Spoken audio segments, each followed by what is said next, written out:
Okay बच्चों, in part number 3 बेटा we learn about the factors that cause the first world war. The first world war could be consider as one of the most heart breaking and unforgettable events of the modern world. एक तरीके से देखा जाए तो बेटा जो प्रथम विश्व युद्ध है वो हमेशा दुनिया में एक मोस्ट हार्ट ब्रेकिंग और अनफॉरगेटेबल इवेंट के नाम से जाना जाता है, जिसको बेटा हम मान सकते हैं कि एक बहुत ही हृदय द्रावक घटना थी और जिसको कभी दुनिया भूल नहीं सकती है, अनफॉरगेटेबल है. ठीक है बेटा, अविस्मरणीय है. जब भी वो याद आता है तो वो सारी चीजें दुनिया के सामने वो पिक्चर क्लियर होने लगता है कि कितना सारा विनाश हुआ था. Okay, many factors were responsible for this. The first world war began on 1 August 1914. ठीक है, रिमेंबरिंग डेट बेटा कि first world war began on 1 August 1914. Germany had defeated the France in the Sedan War, because of which France had to sign the Frankfurt Treaty. यहाँ पे एक ऐसा incidence हुआ बेटा जहाँ पे जर्मनी ने फ्रांस को सैडन वॉर में बेटा एक तरीके से हरा दिया उसने, और फ्रांस ने जो है बेटा इस पर्टिकुलर वॉर में हारने के बाद अपने बहुत सारी ऐसी चीजें हैं जिसको उसने लॉस्ट कर दिया, जिसको फ्रांस और फ्रांस के लोग कभी भूल नहीं पाए. ठीक है, जैसे कि सैडन वॉर में जब फ्रांस बेटा डिफीट हुआ तो फ्रांस को अपने पर्टिकुलर लॉरेंस और आल्सेस जैसे जो पर्टिकुलर अलास्का जैसे जो दो मिनरल रिच रीजन थे वो जो है जर्मनी को दे देने पड़े थे. देखो आगे की थियरीज में लिखा है कि according to which France had to pay the war fine as well as give away two of the provinces. ठीक है, फ्रैंकफर्ट ट्रीटी फ्रांस को साइन करनी पड़ी थी बेटा वॉर को हारने के बाद, और इस ट्रीटी के थ्रू उसको वॉर फाइन के रूप में, क्योंकि जर्मनी ने इस युद्ध के लिए फ्रांस को जिम्मेदार ठहराया कि ये जो युद्ध हुआ हमारे बीच में वो तुम्हारे कारण से हुआ है, तो युद्ध के अंदर जो कुछ भी नुकसान हुआ है उसका भुगतान जो है वो तुम करोगे. इसलिए वॉर फाइन क्या होता है बेटा कि युद्ध के अंदर जो नुकसान होता है तो जो पर्टिकुलर कंट्री वॉर के लिए रिस्पॉन्सिबल माना जाता है उसको वो भुगतान सामने वाले देश को करना पड़ता है.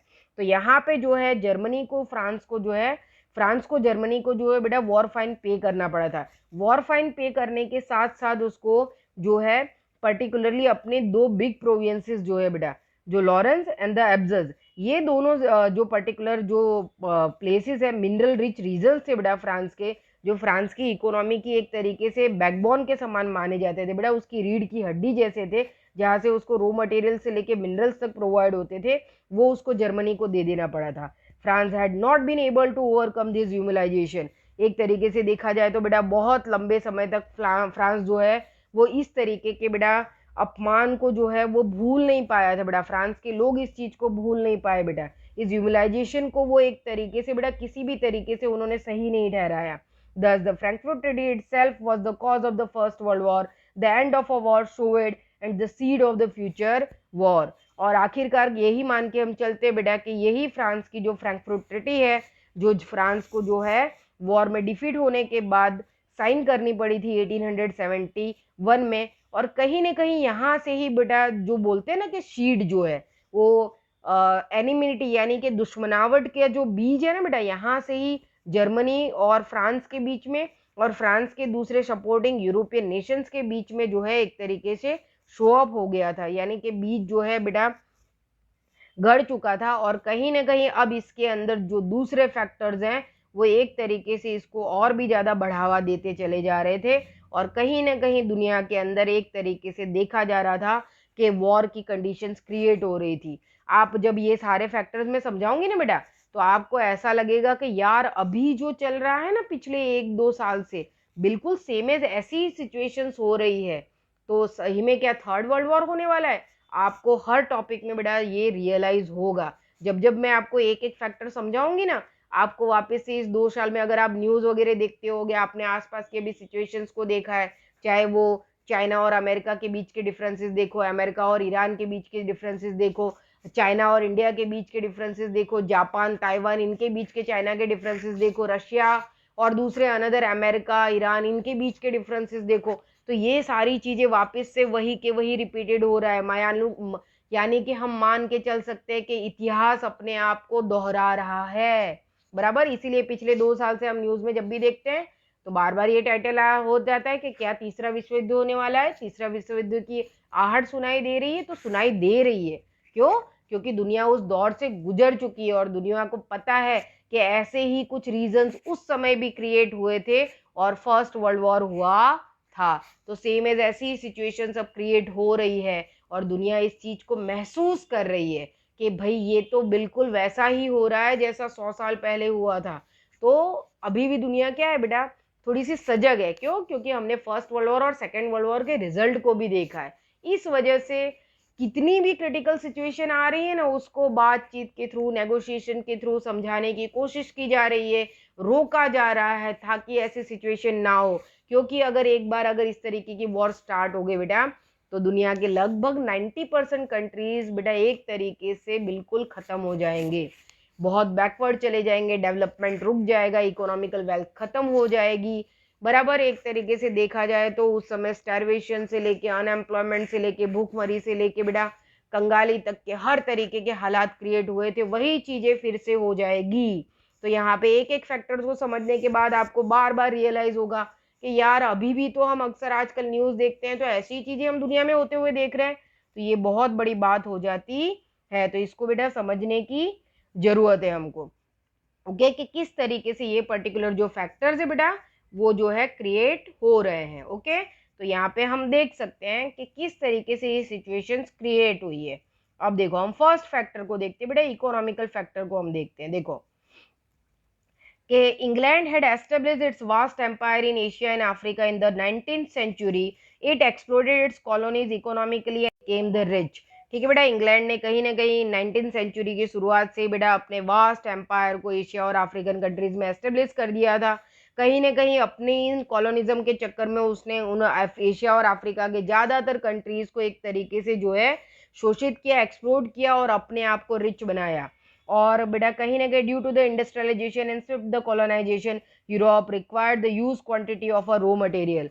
कहीं ना कहीं एक तरीके की उसकी जो औद्योगिक क्रांति और संस्थानवाद का जो उसका एक स्पीडी जो डेवलपमेंट उसने स्टार्ट किया था, एक्सपेंशन उसने स्टार्ट किया था, जिसमें यूरोप को बहुत स्पीडी वे में बेटा रॉ मटेरियल्स की जरूरत थी। और इस पीढ़ी पर्टिकुलर रॉ मटेरियल को प्रोवाइड करने के चक्कर में वो एशिया और अफ्रीका के बहुत सारे कंट्रीज को एक्सप्लोर कर रहा था। Okay, then in the last quarter of the 19th century Germany has started the competition to procure the markets in Asia and Africa country. लेकिन यहाँ पे अब उनके सामने एक बड़ा जो है कॉम्पिटिटर खड़ा हो गया। कौन था वो था जर्मनी। जर्मनी ने कहीं ना कहीं फ्रांस और इंग्लैंड की ये जो ग्रीड थी, लालच थी, उसके अंदर एक तरीके से हर्डल उसने क्रिएट कर दिया और वो इनका कॉम्पिटिटर बन गया। ओके, अब कैसे सिचुएशंस को उसने क्रिएट किया, देखो कि Germany started supplying the cheaper goods in the comparison to the England and France and the Afro Asian market the England and France dominated. Germany ने क्या किया बेटा कि इंग्लैंड और फ्रांस के जो गुड्स होते थे उसके कंपैरिजन में उसी तरीके की क्वालिटी और फंक्शन वाले गुड्स काफी चीपर रेट में, यानी सस्ता माल सामान वो देने लगा। बराबर, और मतलब ये जो माल सामान है बेटा, ये जो प्रोडक्ट है वो लोग ज्यादा से ज्यादा खरीदने लगे, जिसकी वजह से इंग्लैंड और फ्रांस को ज्यादा से ज्यादा नुकसान पहुंचने लगा। और कहीं ना कहीं जर्मनी का जो डोमिनेशन है इन पर्टिकुलर एरियाज में वो बढ़ने लगा और फ्रांस और इंग्लैंड का डोमिनेशन है वो कम होने लगा। तो यहाँ पे हम देख सकते हैं कि एक तरीके से किस तरीके से जर्मनी जो है वो इंग्लैंड और फ्रांस के मार्केट को तोड़ रहा था बेटा। और इसका रिजल्ट क्या आया कि एक तरफ जर्मनी था और दूसरी तरफ इंग्लैंड था बेटा, जिसके बीच में एक ग्रेट कंपटीशन जो है एशिया और अफ्रीका में स्टार्ट हो गया था बेटा। अब देखो ये इकोनॉमिकल फैक्टर दिखाई दिया, जर्मनी, इंग्लैंड और फ्रांस के बीच में कंपटीशन स्टार्ट हुआ था। अब अगर आप एक साल पहले जाओ तो अमेरिका ने क्या किया था, ईरान के ऑयल रिफाइनरीज का ज्यादा से ज्यादा वो लेने के लिए ईरान को कंट्रोल करना स्टार्ट किया। एक तरफ हम देख रहे हैं कि चाइना अभी यही कर रहा है। चाइना ने छोटे छोटे कंट्रीज को डेप्टर्स बना दिया है बेटा, उसने उनको कर्ज में डुबा दिया है। अब चाइना अपने मन मुताबिक उनसे काम करवाता है। हम सभी देशों को देख रहे हैं, हम श्रीलंका को देख रहे हैं, हम नेपाल को देख रहे हैं, हम पाकिस्तान को देख रहे हैं कि किस तरीके से चाइना जो है एशियाटिक कंट्रीज के अंदर अपना जो है कंट्रोल बढ़ा रहा है। सेम एज देखो ये इकोनॉमिकल फैक्टर से तुमको समझ में आ रहा है कि चाइना वही कर रहा है जो उस समय जर्मनी ने किया था। बराबर, चाइना वही कर रहा है जो उस समय इंग्लैंड ने किया था। तो ये सिचुएशन इकोनॉमिकल फैक्टर में आपको समझ में आ रही होगी। अमेरिका भी अपनी सुप्रीमेसी बढ़ाना चाहता है तो वो कंट्रोल में, नो डाउट अमेरिका हमेशा सुपर पावर कंट्री रहा है। अमेरिका के कुछ पहलू अच्छे भी है बेटा तो कुछ गलत भी है। हमेशा एक कंट्री जो है हर वक्त हर देश को दबाने की कोशिश करे तो ये भी गलत है। तो यहाँ पे हम सारी चीज़ों को, सिचुएशंस को देख रहे हैं कि किस तरीके से ये क्रिएट हो रहे हैं। अब इसके बाद हम सेकंड पॉइंट पे आ जाते हैं, मिलिटरिज्म। ये भी फैक्टर्स अभी देखो दिखाई दे रहा है, हर देश यही कर रहा है। अब आप ये पॉइंट पढ़ोगे ना तो तुमको समझ में आ जाएगा। देखो कैसे कि military forces was necessary and important for the competition that the European nations got into. For the expansion, England, France, Austria, Russia had begun expanding their military power, while in countries like Japan, Italy and Germany, compulsory military training had started. कहीं ना कहीं बेटा जो है militarism यानी कि लश्करवाद को जो है इन्होंने बढ़ावा दिया। जो पर्टिकुलर कंट्रीज है, इंग्लैंड है, फ्रांस है, ऑस्ट्रेलिया है, रशिया है, इन्होंने कहीं ना कहीं अपने मिलिट्रिज्म को एक तरीके से आवश्यक बना दिया बेटा, उसको बहुत ज़्यादा इंपॉर्टेंट देना स्टार्ट किया। उन्होंने अपने कंट्री का ज़्यादा से ज़्यादा जो इनकम है इसके पीछे खर्च करना स्टार्ट किया। अपनी मिलिट्रीज को उन्होंने बहुत ज़्यादा मतलब लैक्स ऑफ सोल्जर्स की मिलिट्रिज्म में कन्वर्ट कर दिया, मॉडर्न वेपन्स तैयार करना स्टार्ट किया। वो ज़्यादा से ज़्यादा खर्च अपनी ताकत को, सैन्य ताकत को बढ़ाने में कर रहे थे। वहीं दूसरी तरफ जापान, इटाली और जर्मनी जैसे छोटे देशों ने अपने हर एक पर्टिकुलर नेशन के जो बेटा नागरिक थे, उनके लिए, मेल पर्सन थे, उनके लिए जो है लश्कर की ट्रेनिंग लेना यानी कि मिलिट्री की ट्रेनिंग लेना कंपलसरी कर दिया था बेटा। और कहीं ना कहीं इन्होंने जो पर्टिकुलर एक रीजन बताया कि भाई स्वरक्षा के लिए, एक तरीके से अपने सेल्फ डिफेंस के लिए हमको ये pretext, under the pretext of the self defence हमको ये करना पड़ेगा, क्योंकि हम छोटे कंट्रीज हैं, हमारे पास उनकी तरह बिग आर्मीज नहीं है, तो हमारे हर मेल पर्सन को सोल्जर बनना पड़ेगा। और कहीं ना कहीं ये रीजन दे के उन्होंने सबके लिए मिलिट्री ट्रेनिंग जो है वो कंपलसरी कर दी। Thus militarism got an impetus and military competition added to economic competition created a serious atmosphere of war. और कहीं ना कहीं बेटा ये मिलिटरिज्म ने एक तरीके से देखा जाए तो इसको बहुत ज़्यादा फोर्स मिला बेटा, और इस फोर्स की वजह से जो है इकोनॉमिकल कंपटीशन के बीच में बेटा मिलिटरिज्म यानी कि अपने आप को ताकतवर बनाने की बेटा एक तरीके की जो है बेटा होड़ स्टार्ट हो गई, और इसने भी कहीं ना कहीं जो है वॉर की कंडीशन क्रिएट की। अब देखो इस चीज को समझने के लिए देखो, एक तरफ चाइना अपने रॉकेट्स, मिसाइल्स इनका एक्सपेरिमेंट करता है, एक तरफ ईरान कर रहा है, एक तरफ अमेरिका कर रहा है, एक तरफ रशिया कर रहा है ना। सारे देश अपनी अपनी ताकत का प्रदर्शन कर रहे हैं अभी, बराबर। अभी आपने कल ही के न्यूज में देखा होगा, परसों के उसमें, तो 1700 टन का जो है अमेरिका ने अपने मिसाइल का लॉन्चिंग दिखाया, बराबर, कि लगभग वो 14 मिनट्स के अंदर तो दुनिया के कितने सारे जो है पर्टिकुलर प्लेसेस को एक्सप्लोर, मतलब एक तरीके से देख के तोड़ फोड़ के रख देगा। तो जहाँ पे चाइना के पास अभी तक सिर्फ 7 टन का है, वहाँ पे अमेरिका 17 टन यानी उससे भी 10 गुना ज़्यादा पावरफुल मिसाइल सिस्टम बना चुका है। तो ये क्या है बेटा, एक दूसरे को डराने की होड़ लगी हुई है कि तुम्हारे पास अगर ऐसा है ना तो हमारे पास तुमसे कई गुना ज़्यादा जो है इस तरीके का वेपन है, हम तुमको 1 सेकंड में जो है नस्तो नाबूद कर देंगे। तो यहाँ पे कहीं ना कहीं देखो चाइना के बीच, चाइना भी यही कर रहा है बेटा, उसको पूरे वर्ल्ड के अंदर अपना ट्रेडिंग जो है वो सुप्रीमेसी, और उसने बना ली है बहुत सारे कंट्रीज को, उसने अपना गुलाम बना दिया बेटे। अगर इनडायरेक्ट वे में सोचा जाए तो, बहुत डीपली इसके ऊपर डिस्कशन किया जाए तो ये सारी चीजें हम समझ के चल सकते हैं।